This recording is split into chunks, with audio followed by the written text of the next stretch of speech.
Hi, my name is Ashraf Nasser. You can call me Ash. My partner is Izzy, and we'll be debating the topic of Syria, and we're actually the negative proposition. We're saying that military intervention within Syria is actually a very, very bad thing. Now, Julian had said that there's a lot of trouble going on in Syria, the whole chemical weapon incident, tragic incident that occurred. I mean, no one is denying the fact that things are happening in Syria, horrible things. There's tragedies that are occurring in Syria. And to deny it would be cruel and unusual regardless. So no denying there. But the Assad regime, right, the Syrian regime that this whole conflict started from, is actually on the losing side. They aren't winning. He made the claim earlier that they're winning, but the truth is they really aren't. In fact, we have a lot of their soldiers just dispersing and leaving the Assad regime.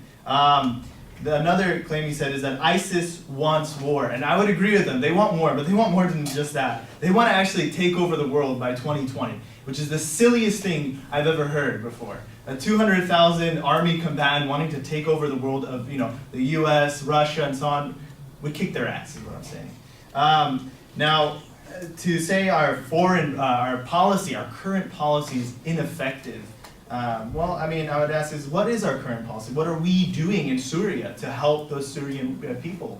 The U.S., believe it or not, is the world's largest bilateral donor of humanitarian aid. To date, the U.S. has provided $4.5 billion in humanitarian assistance since the start of the crisis and is leading the world in responding to the crisis through relentless humanitarian, diplomatic, and development efforts, not through the barrel of a gun. The U.S. government assists approximately 6.6 million Syrians per month. Every month, we help 6.6 million Syrians to alleviate their pain, help their standard of living go up.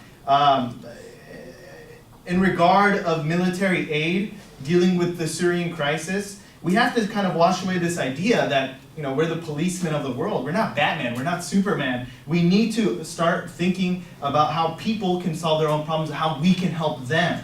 And the truth is, we need to look at the past. We've done similar things like we're being suggested today by Julian and Nick to go and intervene militarily and actually, have ground troops and American lives at risk. We've done that in Vietnam. We've done that in Iraq, and we saw how those things did not pan out the way we expected them to, especially Vietnam. How many American lives will it take for us to realize that we can't solve others' problems through the barrel of a gun? That only creates more problems for us and everyone around us.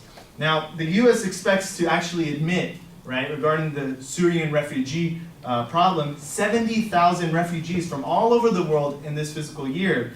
And President Obama has directed his administration to scale up the number of Syrian refugees, which will be 10,000 by next year.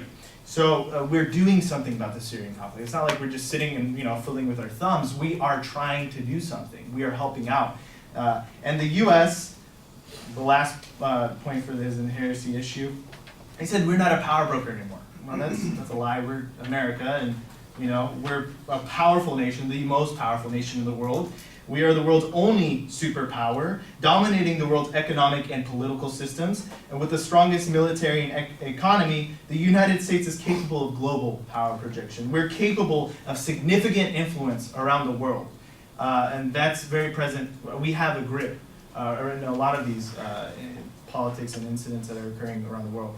Now, he brought up the democratic forces of Syria, and they were saying that we need to support them and so on and so on. And, well, let's look at the practicality of things. That the democratic forces of Syria, which is the most secular, most democratic, people that we can kind of support there, actually are relatively new.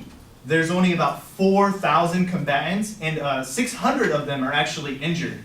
So they aren't even formally trained compared to ISIS's 200,000 fighters who are trained. They won't even put a dent in ISIS's numbers. Okay? Backing them up would mean that we would be doing most of the fighting, not them, us.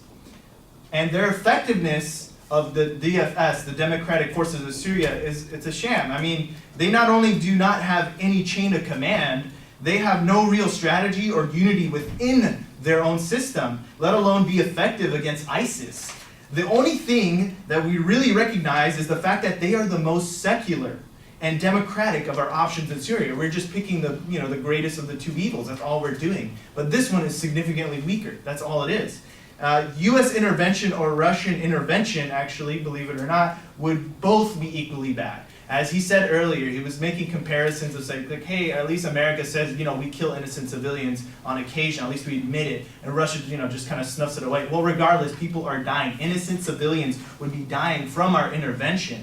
Are we just going to sit and watch history repeat itself? Military intervention always has a backlash that can and has in the past threatened our sanctity in the United States. I mean, what, 9/11, did we forget about what happened there? That was a backlash incident. That's because we involved ourselves overseas. We said, hey, this is how you should run things. Here's some weapons, so on, and it led to what? The creation of Osama bin Laden, the creation of Al-Qaeda, and so on, and it grew. So we help create this parasitic effect that damages our own country by intervening militarily. That's all for me. Thank you.